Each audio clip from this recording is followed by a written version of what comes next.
So let's start out with an easy one to do that we get in the habit of not doing as we progress. Number one is we spend a lot of time hunched over driving. We spend a lot of time hunched over at the typewriter. We spend a lot of time just hunched over. We get kind of lazy. Not only does this help decrease our balance, but look what it's doing. It's cutting off our internal organs, which can lead to digestive issues. So we want to straighten up. You know what your mom always told you, stand up straight, honey, stand up straight. I'm not suggesting you have to walk with a book on your head, as my mom told me I had to, but a simple alignment exercise of keeping your ears over your shoulders over your hips. Also, stand up against the wall.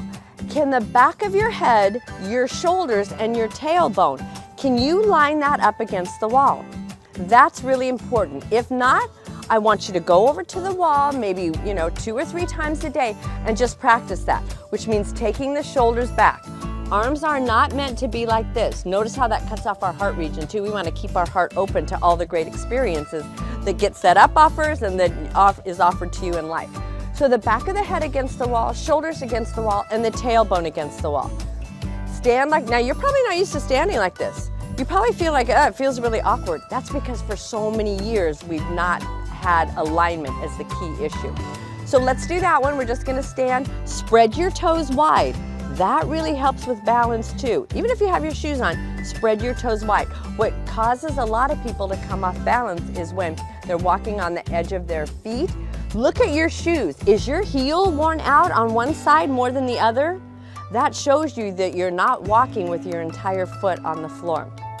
The next one is feet articulation.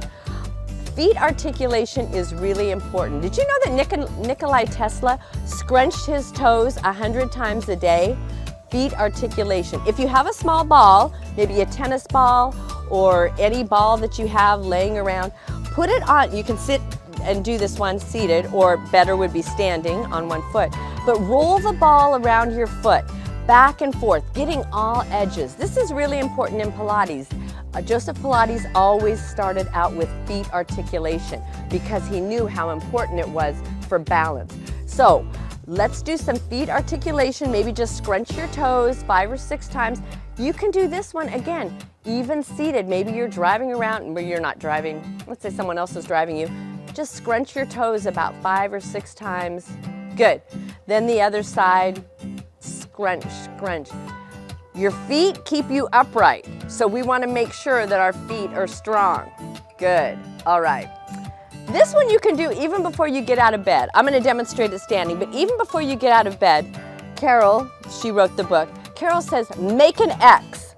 So you're going to make an X, you're going to spread your legs apart, maybe kick the person out of bed that you're sleeping with, I don't know. Make an X, take the arms up, and just reach your fingers to the opposite sides of the bed, reach your toes to the opposite sides of the bed. This gets the blood going. Sometimes that's another key too.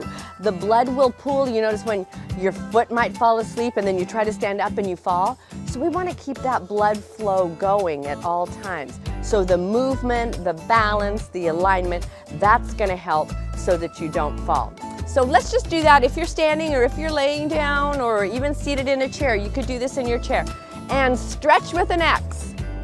Stretch and breathe. Good. Another important one that she talks about is brushing your teeth. What does that have to do with it? We're going to brush our teeth in a new way. So I've got our toothbrush. I'm here at the sink and I'm brushing my teeth. Brush, brush, brush, brush.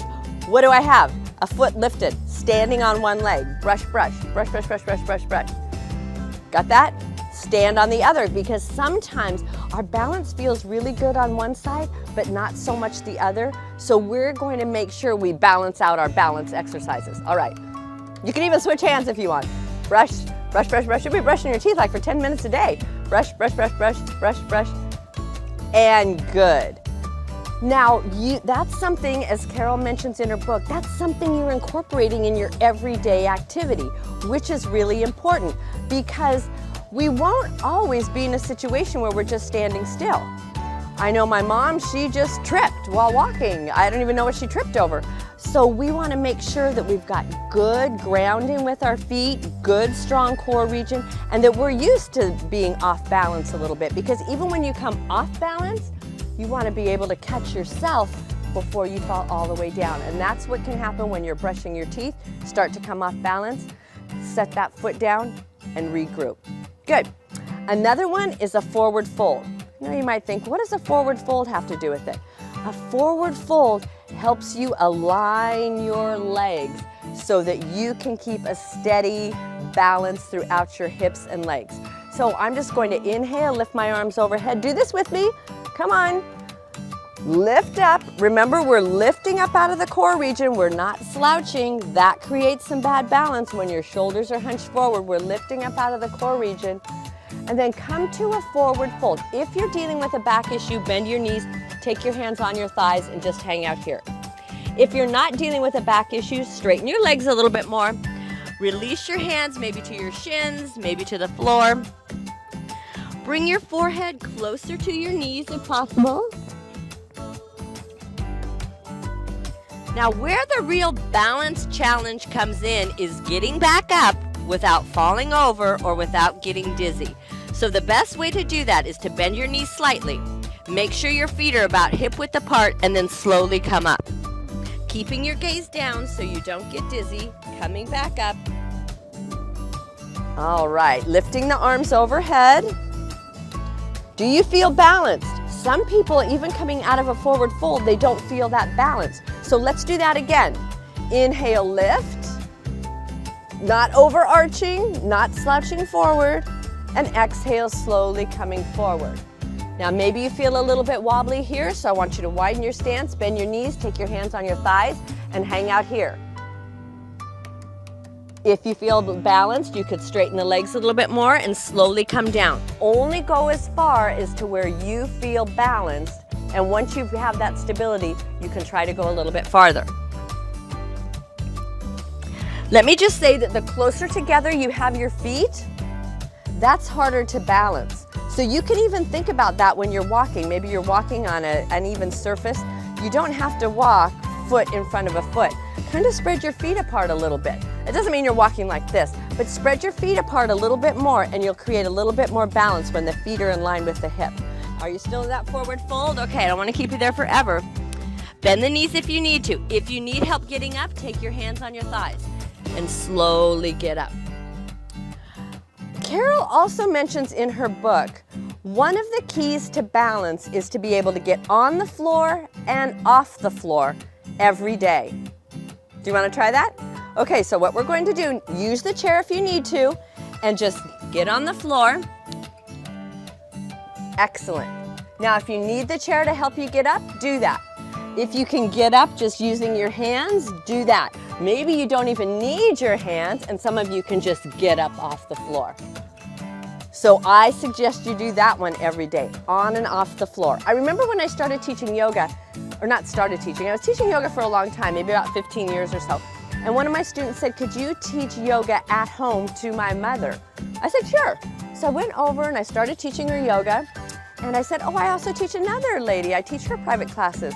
She's about your age. And the woman said, how old do you think I am? I said, oh, maybe about 80. She goes, no, I'm 99. 99. So she started yoga, she started balancing at the age of 99. And her reason? She wanted to be able to get on the floor and off the floor so she could play with her great-grandkids. So whatever your reason is, avoiding falling, wanting to create more stability, more balance, do these balance exercises, practice standing on one foot, and we'll see you in the next class. Thank you.